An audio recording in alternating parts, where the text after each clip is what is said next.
कालच्या फवारणीने गेली. बरं.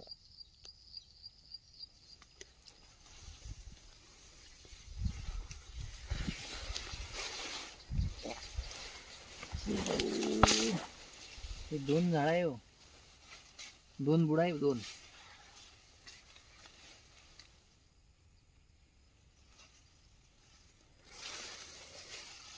प्रत्येक झाड जर पाहिजे मला ते तसंच दिसेल ना.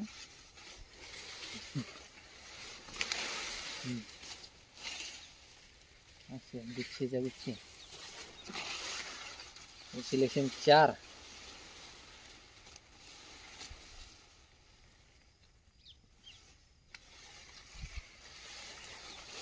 तुरीच्या बाजूचं काय म्हणतं, अंतर आपा किती आहे सोयाबीन पेरणीचं. आता हे फक्त दाणे भरायला पाहिजे बस. कमरेपर्यंत हाईट झाली होईल तिथं. कमरेपर्यंत हाईट. इकडे कमी आहे, तिकडे जास्त आहे. सगळे पान तोडले तर झाड भरणार, दाणे भरले पाहिजे आपले. इकडे तेवढं झाड झालं ते. बरं, आम्हाला बोल द्या ना, फोटो बिटो घ्या ना त्याच्यामध्ये, व्हिडिओ काढून घेऊ द्या ना. सिलेक्शन 4.